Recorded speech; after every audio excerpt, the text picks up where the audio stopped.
Hi, I'm Will Bruin, and I was just recognized as a Seattle Sounders legend. Now I get to do voice reads for the Sounder at Heart podcast network. Here we go. Come on! Hey, O'Shan! Let's go! What a save by Fry! The Seattle Sounders have done it! MLS Cup winners!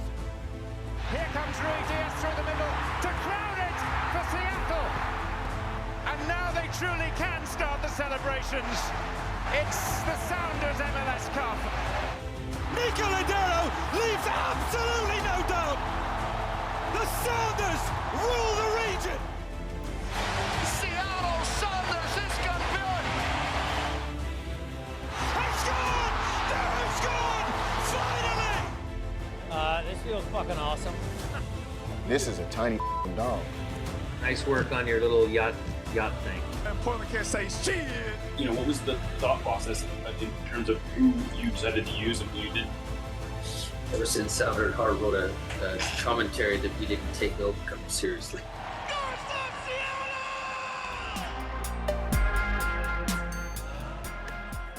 This episode of Nos Arietes is sponsored by Full Pull Wines, a Seattle-based wine retailer and proud sponsor of Nos Arietes since 2011. Full Pull was founded in 2009, is based in Seattle, and is owned and operated by longtime Sounders supporters.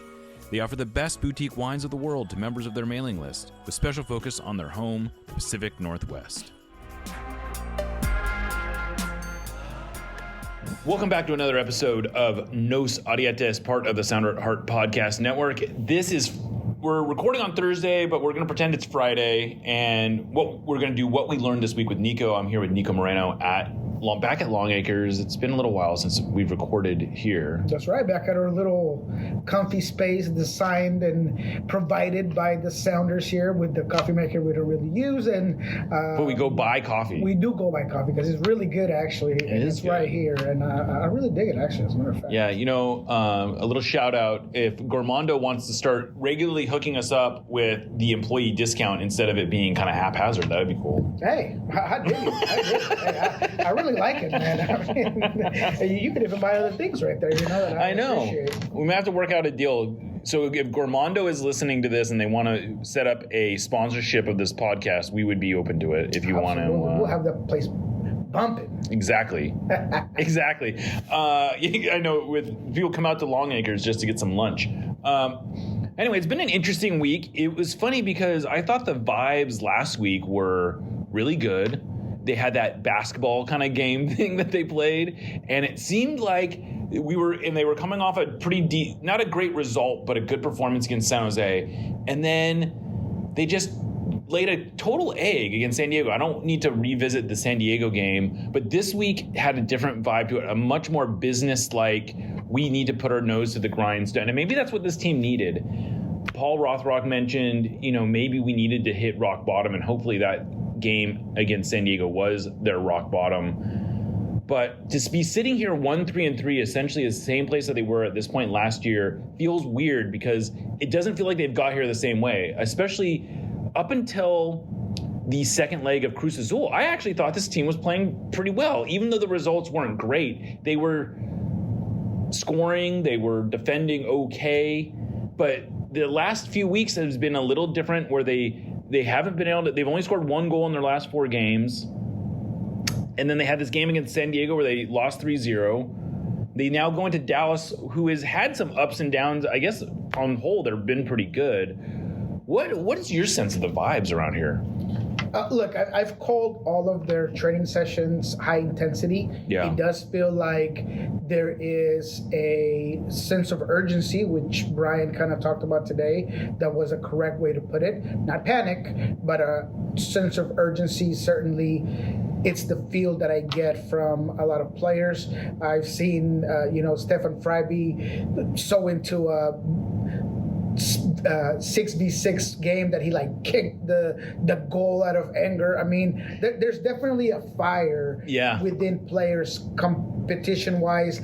I was standing next to you when there was that Cosa Rienzi, Paul Rothrock little matchup. That was very interesting. So I like where that's headed, and it gives me a sense that the team does feel like there needs to be more from the player standpoint, and that's been visible or so this week. Another moment with Stephen Fry was they were doing this drill where they do basically a 2-on-1, one on.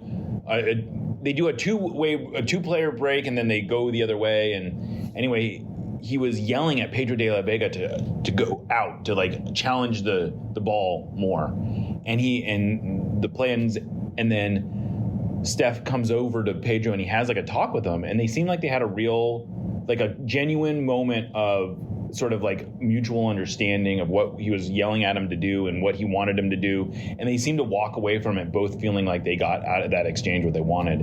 And you don't see that a lot where their players are yelling at each other. And it was, I thought, a positive sign that they were yelling, and then they also seemed to be pushing in the same direction of like understanding that we want the same thing here. That I'm not picking on you. I'm trying to help you get better. And that seemed to be how Pedro took it. And there is obviously that sense of you need to get to know your teammates in a better way. And the fact that Steph was able to have that conversation with him and actually even go along the lines of physically showing him what he was hoping to get. Because whether or not there is Pedro has really good English, but maybe there's things that get lost in translation. So he physically did it, and then Pedro gave him the good thumbs up, as in, I get what you want. Right. So I agree. And, Steph's been a big leader. He is someone that in the past has been very vocal about upping his game in a certain way as a captain. So that was a good imagery to bring up of what we have kind of seen in those terms for the collective.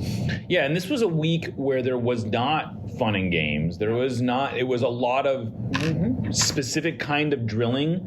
I don't know that they played any expansive 11v11. I'm sure they, and I guess tomorrow, I don't think they did line up in any They had a lot of short-sighted games, a lot of tactical nuance type of things where they were trying to relate specific instructions about what they want them to do. And I think that, I don't want to say it's gotten loose, but I do think that there was maybe they felt collectively there needed to be a correction. We'll see how it works. We don't know. But Dallas is going to pose a problem. And, one of the other things, the other big thing I wanted to, before we get too far into Dallas, and maybe this will be a good transition, but we've been asking to talk to Jesus Ferreira for a while. He talked this week. What did you get out of him? What did you feel like what was the vibe you got from him specifically? Look, I think that there is a level of frustration that he didn't vocalize, but if you look into the body language and the delivery of his answers, he is definitely passionate about it. He definitely provides a broad answer to a question that he could have easily just either dismissed or been very subtle about. But, he talked about lack of connection. He talked about him being in the right places at times where maybe the ball wasn't getting there. He said that he was brought in here as a versatile player that could play the 9 or the 10, and that, he kind of feels like he could do both roles. That was my general sense. Yeah, I would agree with that. And I think you picked up on something that I found very interesting, is that when a player is in a situation like he's in where he's not performing quite how he wants to be, and he was very clear that he was not happy with how he's performing. He didn't seem to be panicking, but he definitely is he wants to score goals. This is a guy whose career is built around scoring goals, and he hasn't been scoring goals. But I think a lot of players in that position will sort of tighten up and give clipped answers and sort of, but he was giving like 2 and 3. He was giving long answers to the point that honestly I didn't use a lot of it because it was just a lot of, he was sort of all over the place in terms of like trying to explain what he saw going on. But I found that kind of comforting in that he wanted to explain. He felt like he had he said he doesn't care about the outside criticism, which is fine. But I think what he showed is that he cares about he's aware that people are expecting more of him and he hasn't been delivering, and he wants to sort of give his take. And like, if the concern is that this is a player who doesn't who's not engaged, I don't think that's what's going on here. I was listening to a podcast yesterday where they were talking about how he wasn't closing down hard enough and he seemed to just be wandering around out there. That's not really what I saw. I saw a player who was maybe trying a little too hard at times, who's pressing, who's just not getting the ball in dangerous spots, not necessarily because he's not in those dangerous spots, but I think what the ultimately was happening is that he's a new player still, even though it's not like he just showed up, but I think there's just not an understanding yet between him and his teammates about how he wants to play and what he's capable of doing. And again, we're going against a system that he hasn't played under. And, we can talk a little bit about some of the comments about changing formations and things like that. And I've actually done a lot of work in reaching out to some former MLS coaches to understand a little bit of the nuances and differences between the three-man lineup, whether it's a 3-5-2 or in comparison to the 4-2-3-1. And with all of that, I think that Ferreira has also been slowed down with his adaptation because this is a system that works very different. One thing that he said that I thought was interesting is that he said, in Dallas, I was the only guy doing what I do, which is just dropping back, generating. Just getting the ball wherever I had to get the ball. Getting the ball, having the liberty of going everywhere. But here, there's a lot of guys doing the same thing. So there's the adaptation on his personal role, adaptation on the overall formation and system. I just think that there's a lot coming to him. But I'm with you, and I agree from the very beginning in that San Jose game, I believe, where he was very upset and he gets into it with a couple of players. Yes, you don't want to see that, but that tells me that a guy gives a mess, right? Yeah. He cares. He gives a shit. And that's what I saw yesterday. He cared enough to, I'm going to answer this with everything that I'm thinking, right, and I'm going to try to elaborate it in a way where, whether, he talks about the criticism, and he said, I just gotta worry about my teammates, the coaching staff, and my family. That's it. But again, on the underliner, he's throwing it out there for whoever wants to hear it. Right. If you don't want to hear it, that's totally okay. Yeah. Continue to criticize me, whatever. But this is the reason behind it, and I thought that was a mature way to put it.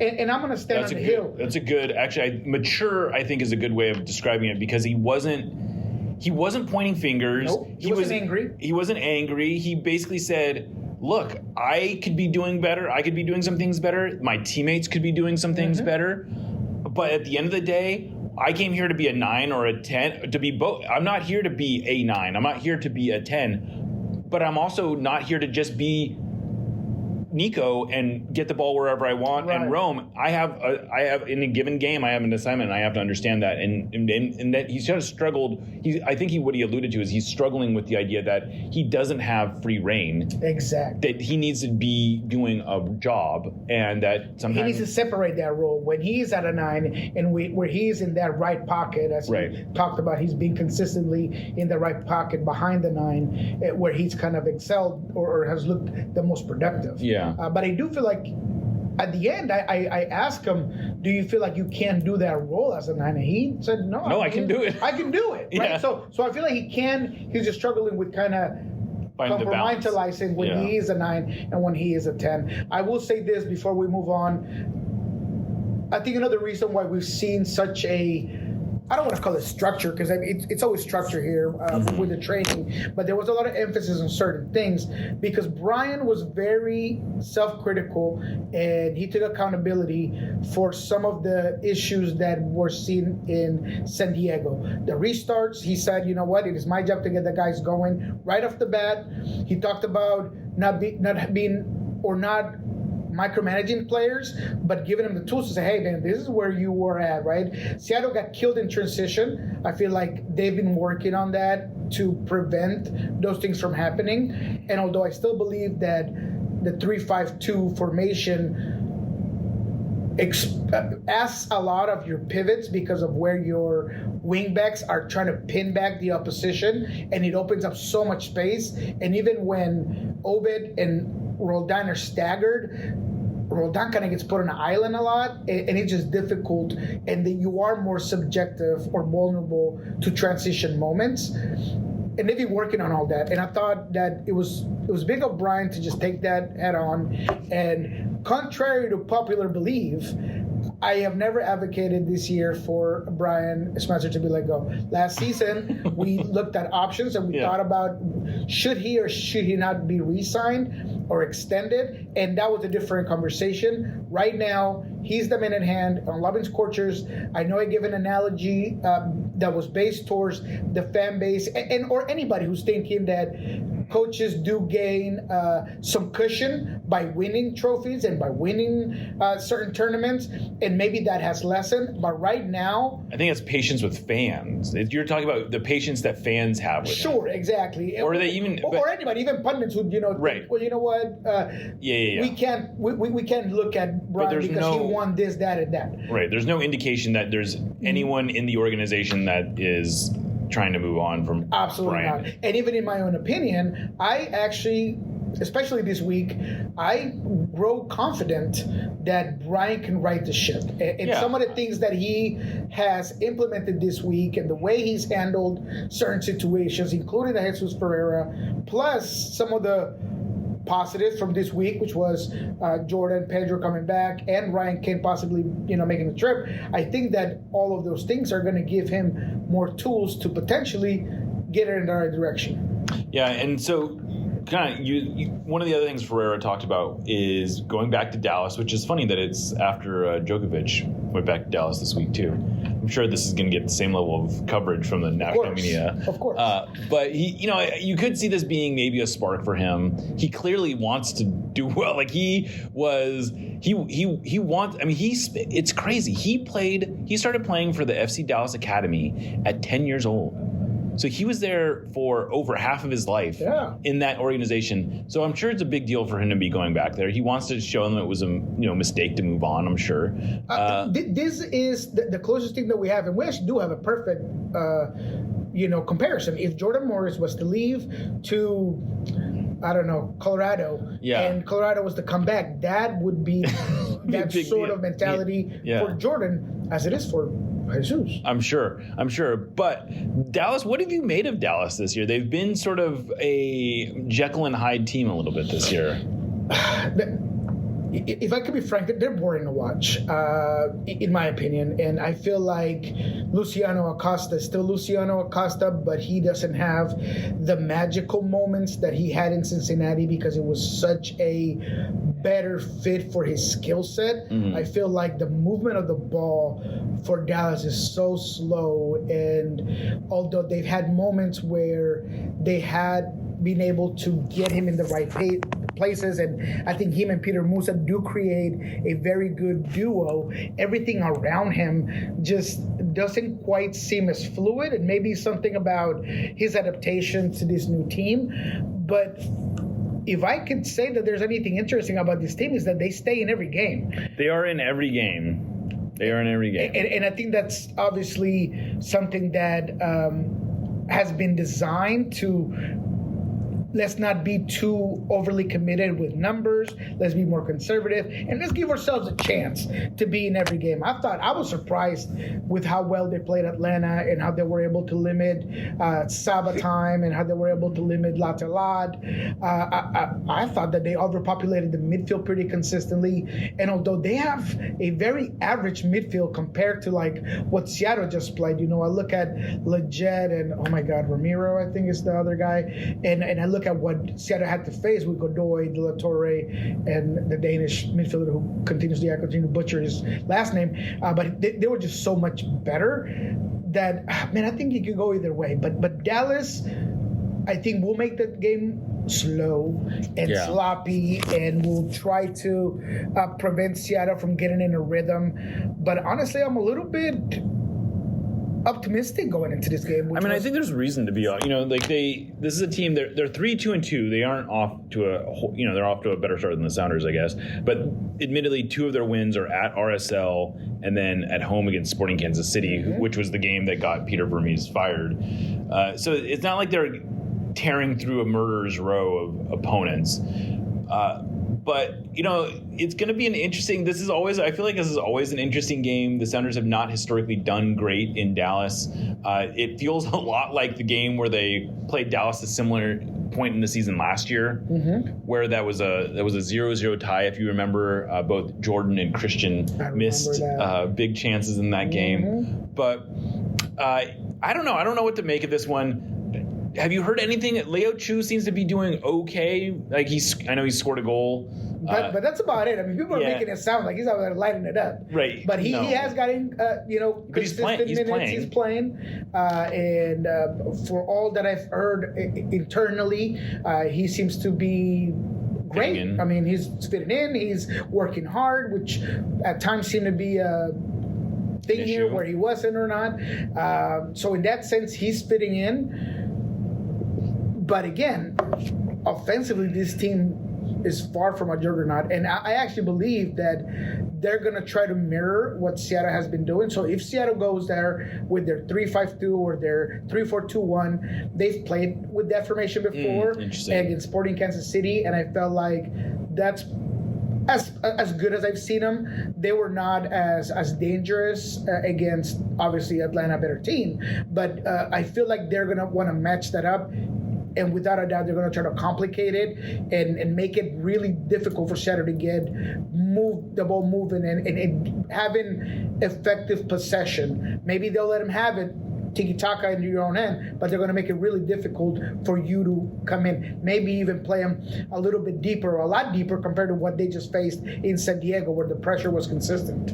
Yeah. All right. Well, let's take a break. We're going to come back. We're going to talk a little bit about more what the Sounders are going to be doing, we think they're going to have available, and how they might be playing. You're listening to Nos Arietes. Ready to kickstart your fitness journey? Whether you're an athlete, a fitness enthusiast, or just getting back into shape, BodySpec has you covered. For less than the price of a haircut, you can access DEXA scans, the world's most accurate body composition scan. Right now, we're offering an exclusive $10 discount on single scans, which brings the price down to $50. Just visit the site bodyspec.com/sounder@heart and use the code SOUNDER at checkout. The scans only take about 10 minutes and you get results in less than an hour. This is the same type of technology that top athletes around the world use to keep track of things like muscle mass and bone density. These types of scans traditionally cost more than twice as much. Although there are brick and mortar locations around the Puget Sound, they also have mobile facilities that visit gyms across the region. Just visit bodyspec.com/sounder@heart to get more information. Thank you for listening to the Sounder at Heart Podcast Network, which now includes Nos Arietes, Lobbing Scorchers, and the Cooler Guild. We've been independent since August of 2023, but need your support to make sure it continues. Although this podcast is free, it's only made possible by your continued support. Memberships start as low as $25 a year, which not only helps make podcasts like this one happen, but also gets you access to everything we produce. If you're able to support us at higher levels, starting at $75 a year, you gain access to a host of other perks, most notably entry into our members-only Discord, where the smartest, funniest, and most engaged commenters share their thoughts and ideas. To find out more, just visit sounder@heart.com and click the subscribe button in the top right corner. Thanks for listening.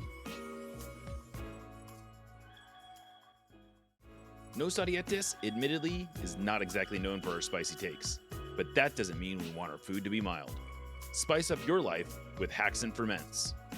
Handcrafted in Georgetown and made with the best local ingredients from across the Pacific Northwest, they specialize in unique small batch fermented hot sauces and vinegars. Hacks and Ferments brings bold flavors and natural fermentation together for something truly special. Whether you're a heat seeker or just looking to elevate your cooking, you'll find something you love at hacksandferments.com. That's HAXANFERMENTS.com. And right now, if you use the code SOUNDER@heart, that's all one word, at checkout, you will get a free hot sauce with your order. Again, go to hacksandferments.com, use the code SOUNDER@heart at checkout for a free hot sauce with your order. Hacks and Ferments is a proud sponsor of the Sounder at Heart Podcast Network. Welcome back to Nos Arietes, and we're sitting down with Niko Moreno, as we always do at the end of the week. One of the other big things this week that was encouraging was Jordan Morris, Pedro de la Vega, fully in at training. They were in last week. Looks like they're probably going to start. And I'm not saying, this might sound harsh, but I do think that there's the potential for this to be a net that they're not going to get Alex Rodon and Albert Rusnak, who were officially ruled out today. But I feel like that's still a net positive, that trade, not because those were bad players, but because they really did seem to miss Jordan and Pedro, specifically Pedro's creativity and dynamism and Jordan's ability to just be a classic 9. Pedro's been the week MVP. I mean, that dude has looked lights out.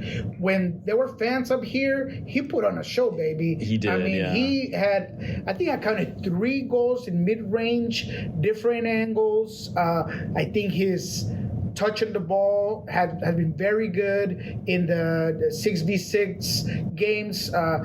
So good on the ball, so hard to dispossess.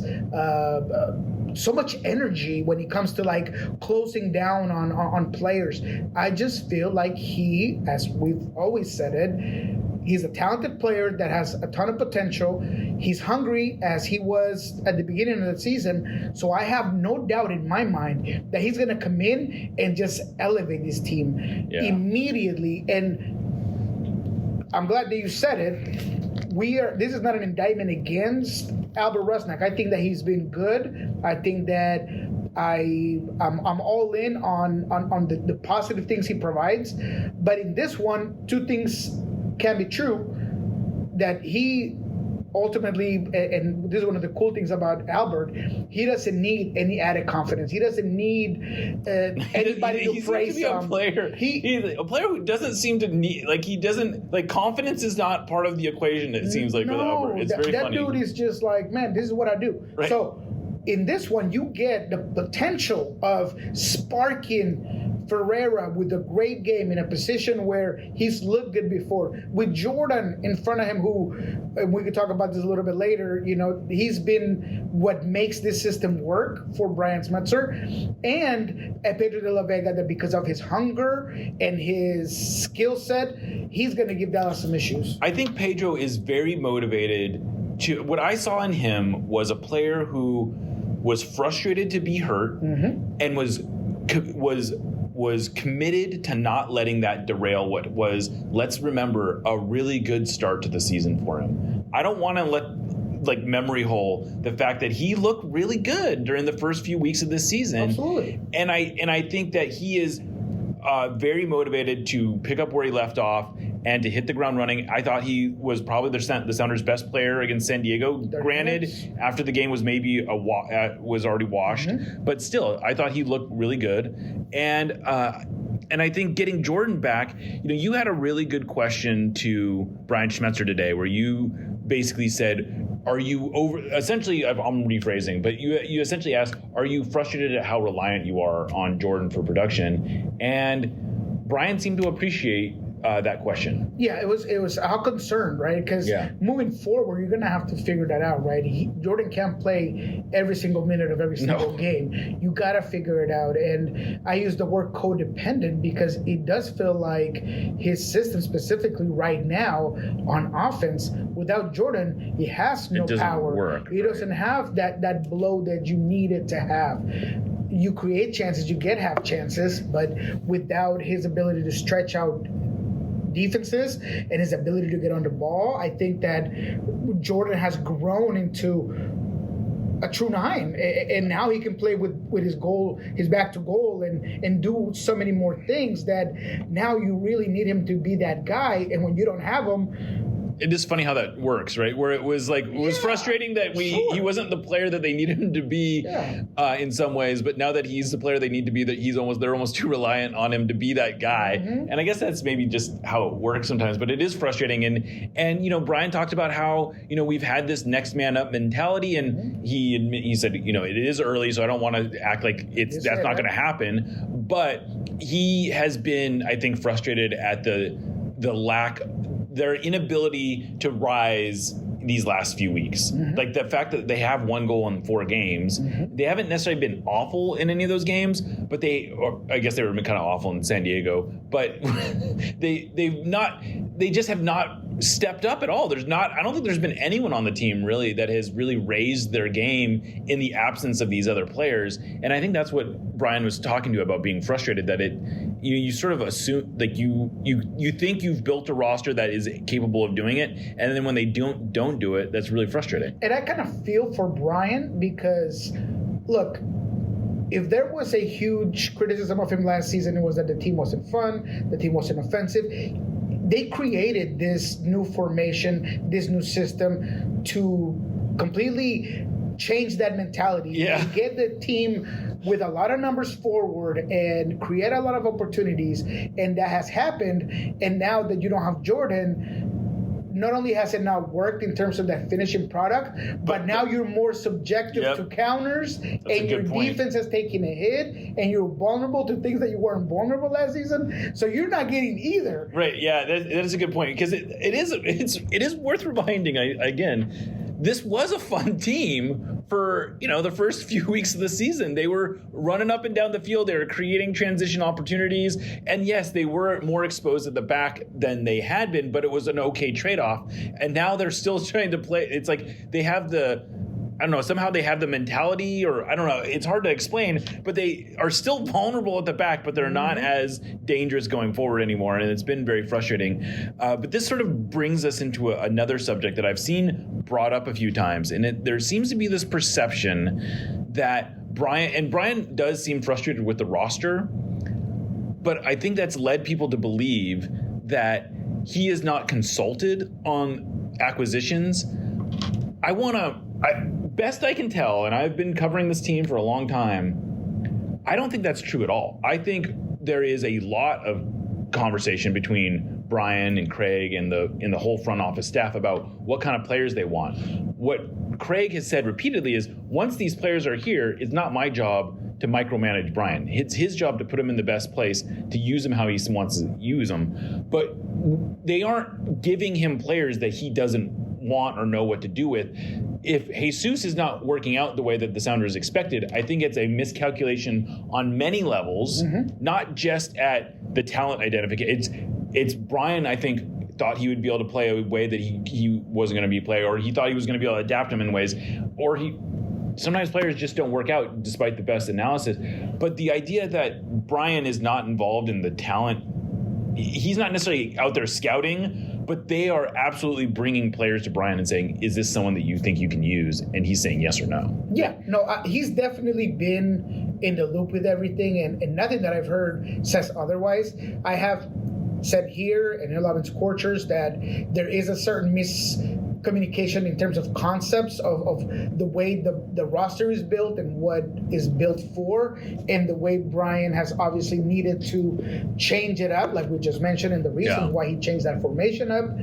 But he's definitely been on the loop. And maybe the other thing that I've said is that Brian Smetzer seems to have more juice than his boss, right? Essentially, in the structure of things, Craig is his boss, but he can't fire him. He can't fire him, and Brian has this aura of his own, and there's just Brian not that carries dynamic. A lot of weight within the organization. Yep. There is a sense, I think, that Brian will be here one way or another for a long time, whether he's the coach or not. And so that carries a gravitas about him. He has a direct line. Obviously, I don't think we're breaking any news to say he and Adrian are very much in alignment in terms of the way this works. I would hope that Craig is involved in that. But if anything, I think that Brian has a lot. Don't worry about Brian not having enough say in the organization, I guess is what I'm saying. No, he has as much juice as he can handle, 100%. I think, in the organization. No, like that. When Garth was here, Garth was a man that he carried his own weight, and that's in terms of just what he did. There was more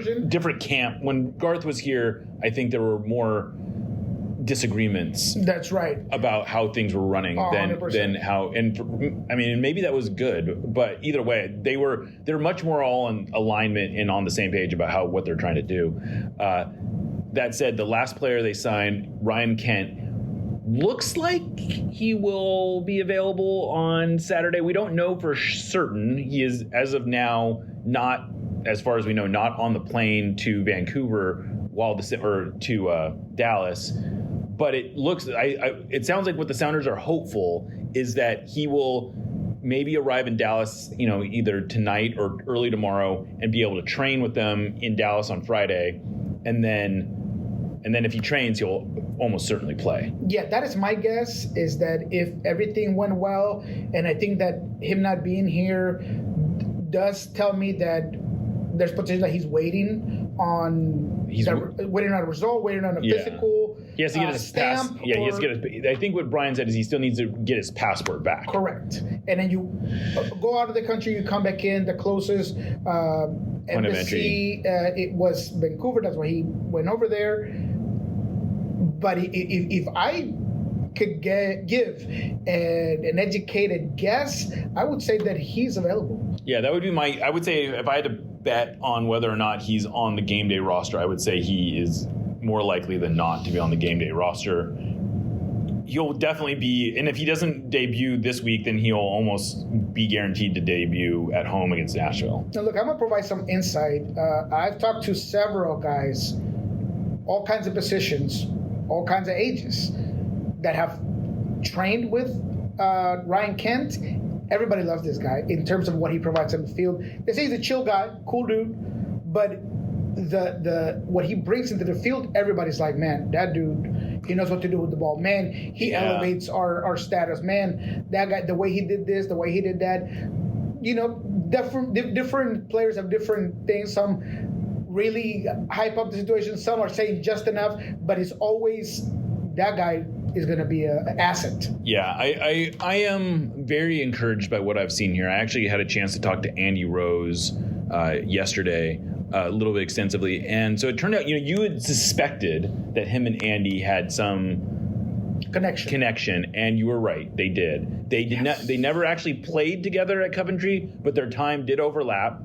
And he said he got to know Ryan Kent reasonably well, and he, more than anything, he knew a lot of his teammates. So he has a lot of mutual connections with him. So even when he was, he played, Andy played in Motherwell while Kent was at Rangers, and so they had, or he would go, he played at Motherwell. So he would go back to Motherwell and talk to coaches and stuff, and they would talk about Ryan Kent, and they had a mutual, since they knew each other. And he's basically been following his career, and he was able to vouch for his personality. He was able to talk to a lot of mutuals.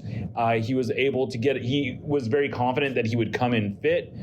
And he has obviously seen him play up close as well. And so it sounds like Andy was pretty important in being able to get him here.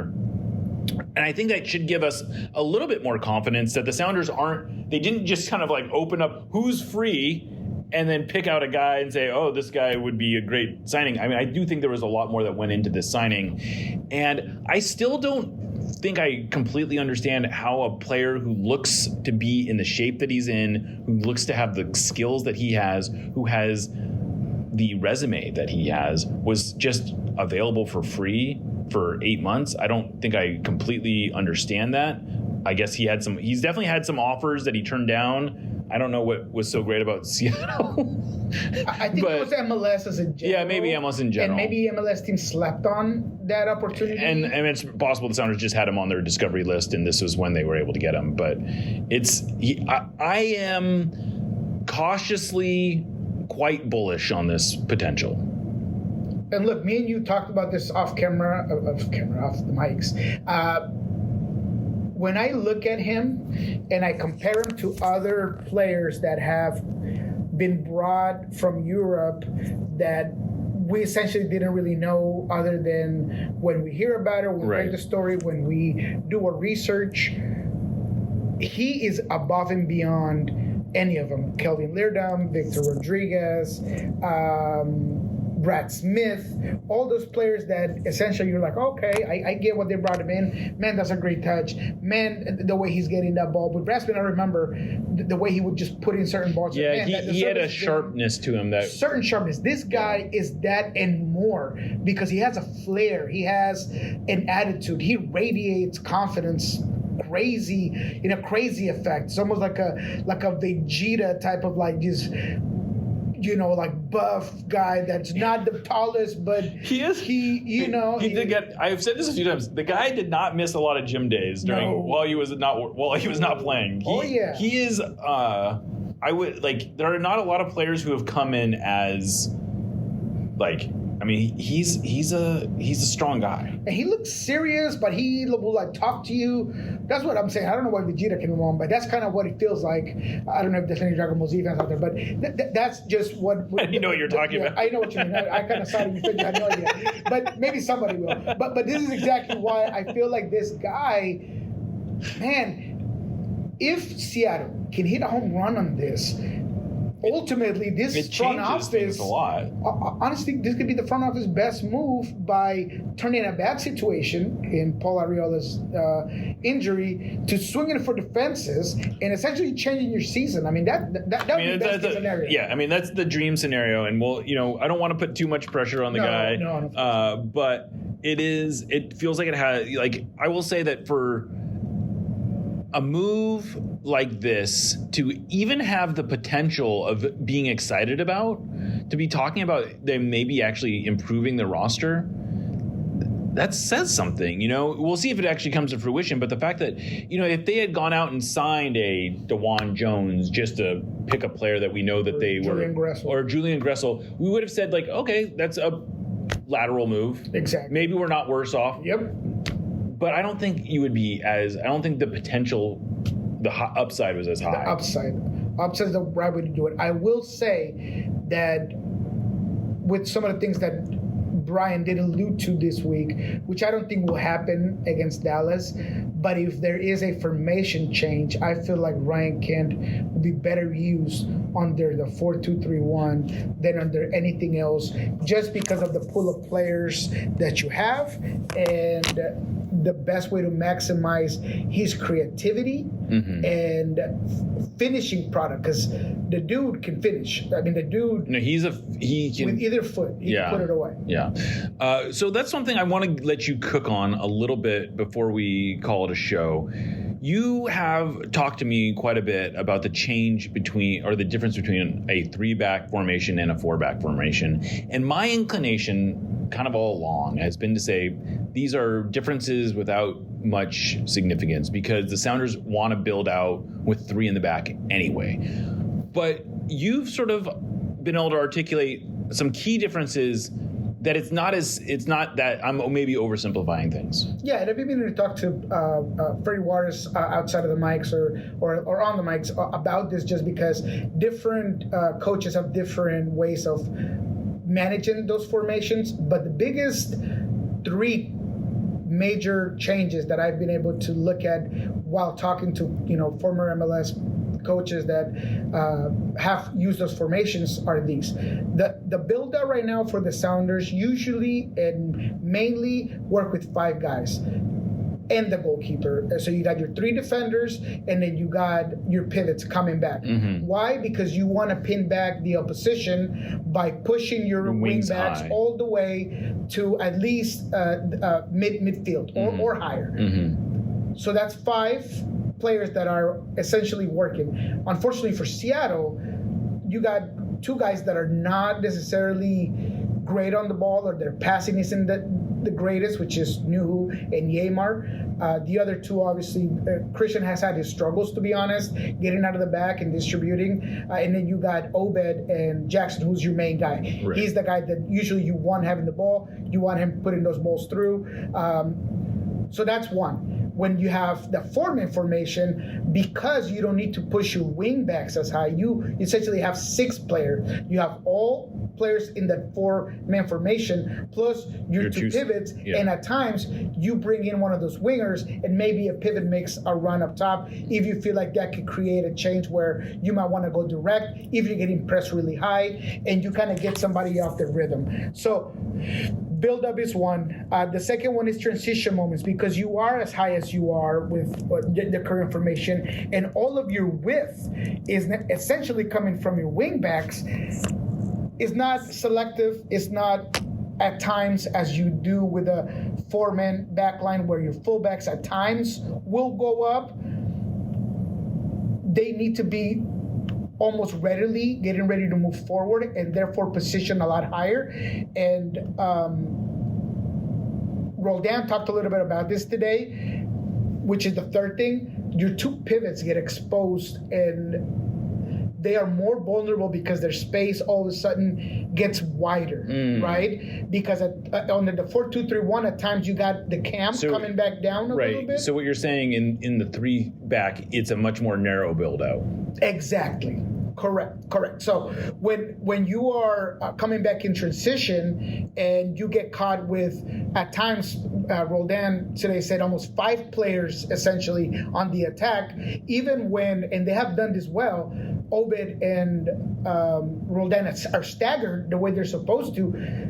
Christian Roldan at times just has too much space to cover. And that's why it seems like teams could just play centrally at times. Right. And all you really need is a little bit of quick passing to get around certain spaces, as San Diego did. Not every time did they end up on an opportunity, but there were times where Franco Negri was getting they should have gotten. They cut the Sounders up on counterattacks. Like, I actually thought we don't have to get too much into this, I've already said it on other episodes, but like I actually thought the Sounders did okay handling San Diego's press. I thought the Sounders actually did a pretty good job pressing San Diego, but where they really fell apart was on counterattacking opportunities, where it seemed like every single time the ball turned over, San Diego had a numerical advantage going forward, and a lot of that is what you're talking about, where Christian was asked to be kind of covering a lot more space than he was capable of covering. If you pause the moment when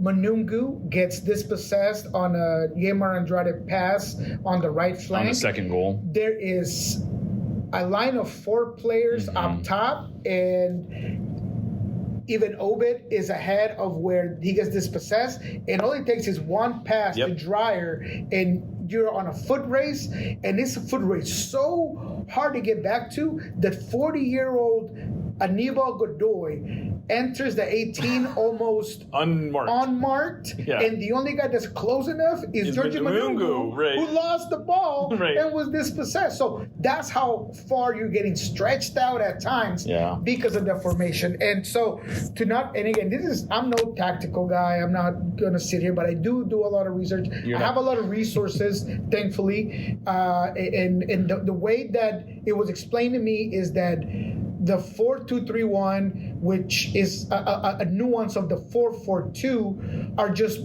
more simple formations, and it lessens the spaces, and therefore you don't have as much vulnerability depending on one player messing up, that it kind of becomes a ripple effect, and he breaks down a lot wider when you are pressing so many numbers up high. Well, and I think one of the things about the 4-2-3-1 is that it's a good formation to use if you feel like you have the talent advantage. And that's part of why the Sounders maybe have not been using it as much, because they don't necessarily feel like they have a talent advantage. But there's a possibility, there's a world where Ryan Kent does sort of change that balance a little bit, or the personnel that they can put out on the field changes that balance. Maybe.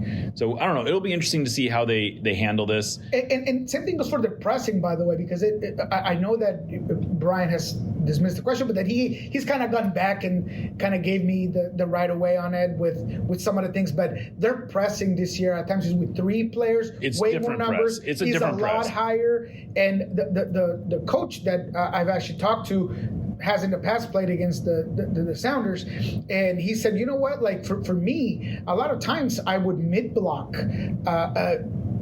instead of pressing as high as people press nowadays, the mid block would at times you're allowing that players to come in, the press to come in, and for me, it used to work well against the Sounders. So the Sounders are pressing higher. They're pressing with more numbers.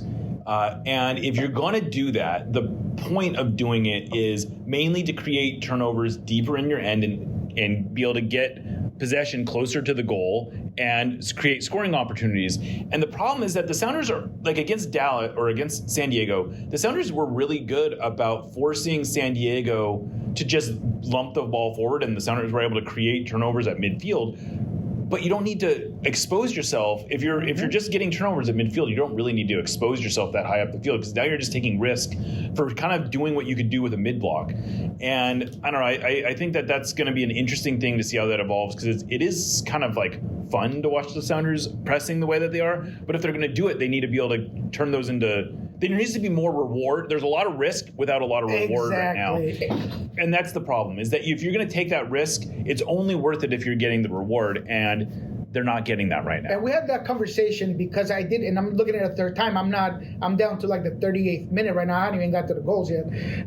But there were times where Seattle did gain the ball in that end, and they either had to just bring it back all the way to Jackson, right, or even worse, they make a wrong pass and then turn it back over again. So you regain the ball, but then you're just giving it right back. Right. Yeah. One of the few examples of the press working really well was Jesus Ferreira picked up a ball on the wing, and then he fired over a pretty good cross to Rothrock that he took a good shot on, frankly, and Godoy got a foot to it, hit it out for a corner. That was probably the best example of the press working how you want it to work, but it didn't work like that very often. And that's why I believe that, well, I guess Dallas is not going to hear this necessarily, but that's why I believe that if there's any formation changes, it won't happen in this one, because by getting Jordan back, the guy who kind of makes this work, because a lot of those moments that you created, either a transition moment or you did get a repress or just a formal press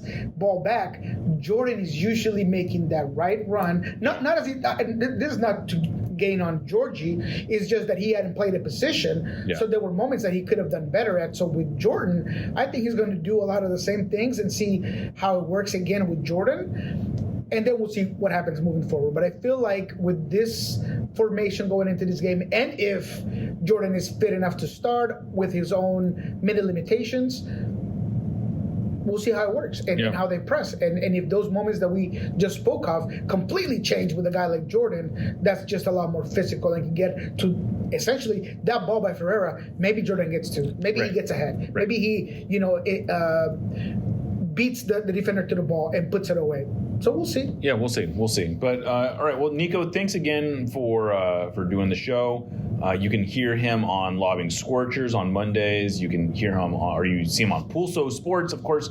And anything else you want to plug right now? Yeah, Soccer Down Here. Thursdays with Niko, 7:30 to 8:10, 8:15. We had a really good show today, talking all things CONCACAF Champions League. We talked about Vancouver beating out Pumas, or eliminated them in a fantastic game, by the way. Yeah, that was a great If you haven't seen it, check it out. Talked about Miami, obviously talked about Sounders. So really good place where I talk a little bit broader about MLS. Awesome. Well, Niko, thank you for doing this. I am Jeremiah Oshan. This is No Sadiates, part of the Sounder at Heart Podcast Network, and we will catch you next time.